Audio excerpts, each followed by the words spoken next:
Hi guys, it's Miss McClure. Today we are going to be talking about rational numbers and how to graph them. It is found, all your information is found in Google Classroom. Your only assignment today is to work in IXL after you watch this video. It is on graphing rational numbers and the skill is P. It's a new skill. It says graphing rational numbers. So we're going to go through how to graph a rational number, but let's really quickly talk about what a rational number is. So a rational number, if we look at the definition or look at the word rational, it has the root word of ratio. And we know that ratio from Unit 2, one way to write a ratio, it's a comparison of two numbers, but one way to write a ratio is as a fraction. So basically, a rational number is any number that can be written as a fraction. So, now that you know what a rational number is, we are going to flip over to the whiteboard so we can practice graphing some. So, I've got my daughter's whiteboard right here. I went ahead and wrote the definition of a rational number, any number that can be written as a fraction. And then to graph these rational numbers on IXL, you'll be given a number line. Most of them will go from -1 to 1. But the number lines will be given to you and it will give you a rational number to graph. So let's just say that the first one we're going to be doing is graphing 1/4. No, let's graph 2/3 since my number line looks like this. So I'm going to be graphing 2/3. Now, we know that these numbers to the left of 0 are negative numbers. So this is not a negative 2/3, so I am going to be looking right here. Now, this is a whole number 1.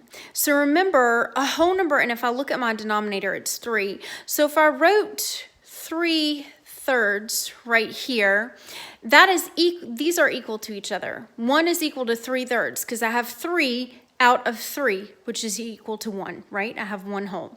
So I want to graph 2/3. Well, now, since everything's broken into thirds, this would be 1/3, 2/3, 3/3. So I suggest every time or every number that's given to you, you break it up into the pieces that the denominator tells you to, okay?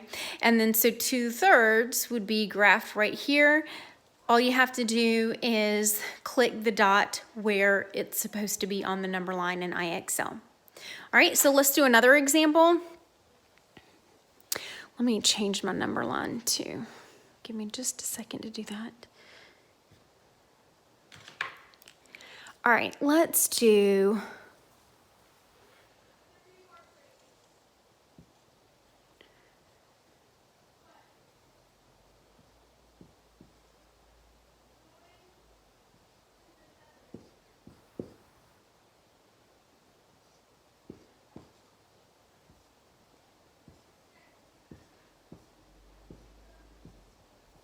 okay, so our number line, sorry, I have to back up.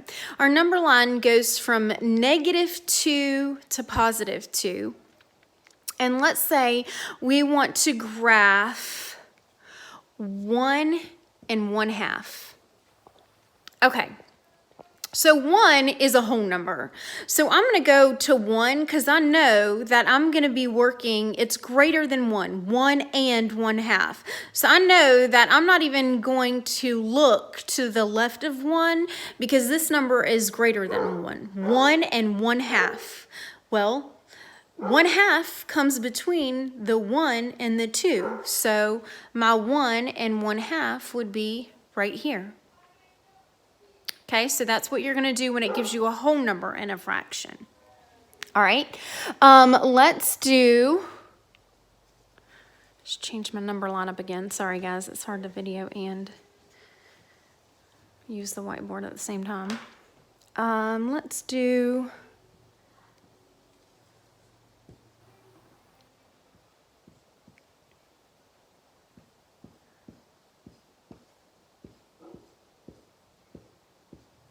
Okay, so now my number line goes from -1 to 1. And let's say it asks us to graph 1/2. Okay, well, I know it's going to be positive, so I know I'm not going to look to the left of my 0 because those are negative numbers. So I'm coming over here to the right, and I've got 1, 2, 3, 4 parts to get to 1. So this would be 4/4, right? Well, that denominator doesn't match up to this. But we do know what is 1/2 of 4. And that would be 2, right? So that would be 2/4, which if we simplified this would be 1/2. Or we can just say, we know that 1/2 is halfway between the 0 and the 1. So we would just mark off our halfway point. So that's another way to do that. Now, I'm not going to make a new number line for this one, but what if they gave us this? This is not a fraction, but this could be written as a fraction. So the definition is any number that can be written as a fraction. We know all decimals, as long as they're not repeating decimals, can be written as a fraction. So here's what you would do here. And this is really easy because you're just going to think about this like money. This is 25 cents, right? Well, this would be $1. So this would be 25 cents. This would be 50 cents, and we know that 50 is half of $1, so this makes sense. 75 cents, and then $1. So our 0.25 would be right here. We can also write this as a fraction as 1/4, a quarter of $1.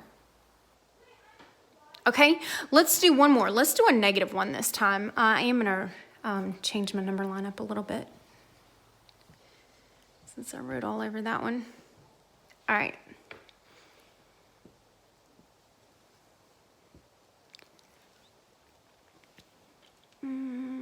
Let's do...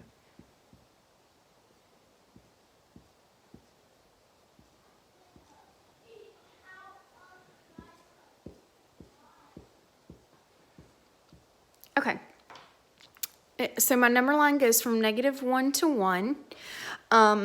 Let's say that it asks me to graph a -3/5. So, since this is a negative, I am going to be looking to the left of 0. Now, it is broken into 1, 2, 3, 4, 5 parts, right? Because it's going to take 5 pieces to get to 1 whole. So this is a -5/5 right here. Because remember, 5/5 makes 1 whole. All right, so the only thing I really just need for you to pay attention is this is a -1/5. This is a -2/5, -3/5, -4/5, -5/5, okay? So our number line, it goes in the opposite direction. So this is 1 away from 0. This is -1 away from 0. This is 2 away from 0. This is -2. So it's like counting backwards, but you're still counting up. So 1, 2, 3, 4, like that, just in reverse. You're going left instead of right. So our -3/5 would be right here. All right, guys, woo, really close. Please email me, contact me if you have any questions. Again, your IXL skill is P, it's new. It says graphing rational numbers. So good luck to everybody. Love you guys, miss you guys.